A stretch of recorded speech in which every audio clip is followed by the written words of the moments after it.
Hello everyone, this is CA Karan Soni and welcome to my channel. In this session, we are going to learn about how to use Excel XLookup function, and also we are going to compare it with some other formulas, and I will help you understand how you can use this feature in your day-to-day life, which will definitely increase your efficiency. This can be used as a basic formula and also as an advanced formula.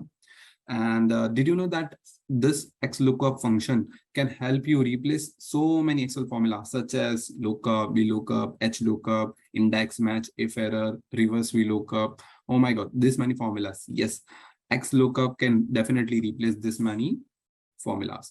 So without wasting any further time, let's start with some analysis. For that purpose, I will have to start with using Vlookup. So suppose this is the sales data that I have, and I need to do a VLOOKUP. Say, for example, I select the item pen, and I need to see how many units were sold, what is the cost of the unit, what is the total value of the units sold. So what I will do is VLOOKUP. What is my lookup value? Lookup value is my pen. And what is the table array? Okay. So this is my table array. So now I'm selecting from column D and not from column A, B, and C. You might know that there's a limitation in the VLOOKUP that suppose if your result is starting from this particular column, then you will have to use it from this particular column itself. You cannot go beyond that.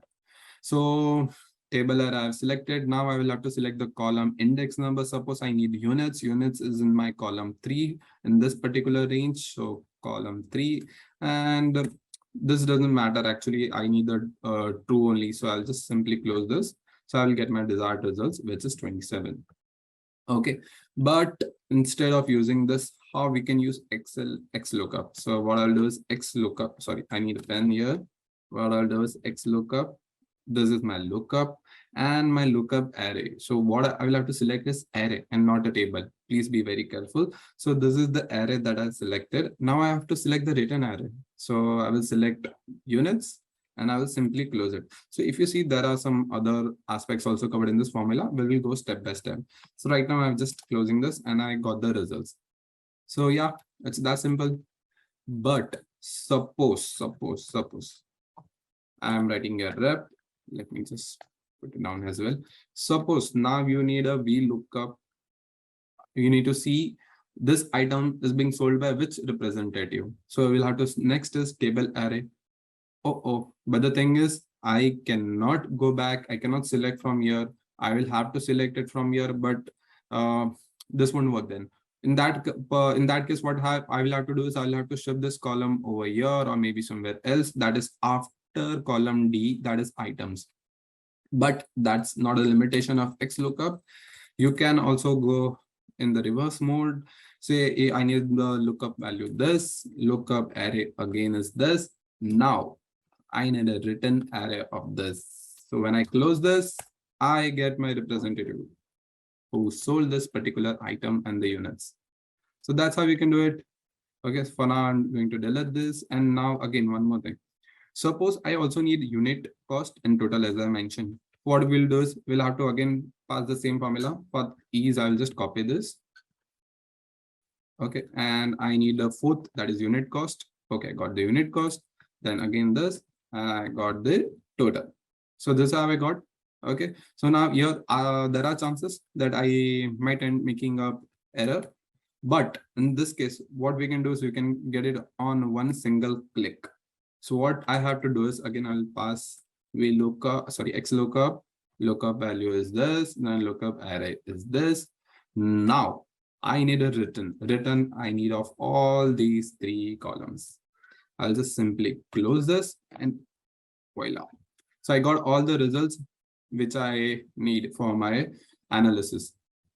Okay. Okay, so now let us start with the balance of the formula. So I just explained you how you can get your results quickly and efficiently. Now next is if not found. Suppose you are not getting your results because say here we have pens. So I will just make it pens. Okay, so I don't have results neither in the VLOOKUP nor in the XLookup. For that purpose, what we usually do is we also include if error formula.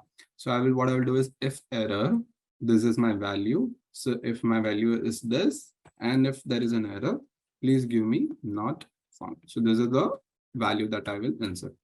and I will get my desired results. But I don't have to put on two formulas over here. What simply I will have to do is I will have to just do comma, and if the result not found, I will just define over here not found. And you can simply get this. So this is how you can simply add it to your XLookup function without any hassle. So now let's see what other items do we have over here. So that purpose, what I'll just make some quick changes. Say I'll start with code because it is very easy to explain the formula. So suppose I have a code now 105, okay, and I need a units. What I will do is XLookup this, lookup array is this, and I need a units. And here I will close. So I get the results are 27. Okay, so in this, what I will do is, if not found, we already learned, so I'll just skip it. And now comes with the match mode. So in the case of match mode, what we have is four options: exact match, or the next smaller item, exact match or the next larger item, and wildcard character match. Suppose I have a code result of say 110. Okay, let's make it 110. Oh, but there's no 110. So if I give your not found, it will give me a not found result.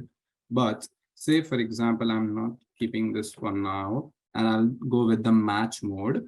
In case of match mode, what I have is an option to select exact, next, similar. So what I'll do is I'll select one. I'll put this. I got two. What does this two means? It means that the very next, if you see the code, it's already in ascending order. The next code is 120 and the unit is 2. So it's giving me the next higher item, next larger item. So this is what it is. And last part of XLookup is a search mode. So you all know that if we have the two results, either XLookup or for that matter Vlookup, XLookup, etc., it will always consider the first entry that we found in the transaction. So let's say if I do the span and I will give it the same code because it's the same item. Okay, now I will have to do so say Vlookup this in the table this, and say I need a units only, say 3, 0. I'm sorry, this is a mistake. Okay, so I have to do this. Okay, so I got the results, whatever I need. Okay, but it is 27. What if I need 16? Okay, so this is not possible with the help of Vlookup, but yes, it is possible with the help of XLookup. So see again, if I will do this as pen, and I will change the okay, I'll again pass the formula for ease, this, and the lookup array this, and I need the results of units. Okay, so I'm again getting the first, which is in the ascending order. But suppose if I don't need in the ascending order, what we can do is we can skip this one. If not found, we can also skip the match. And now we are here on the search mode. In the search mode, we have so many options. So it is by default, if you don't put anything, it is by default the first one, which is search first to last. What we'll do is we'll put -1, and I got 16. So what it is doing is it's going from the downwards. It's a descending order. So it will select item from ascending and units from descending, and it will provide you the desired results.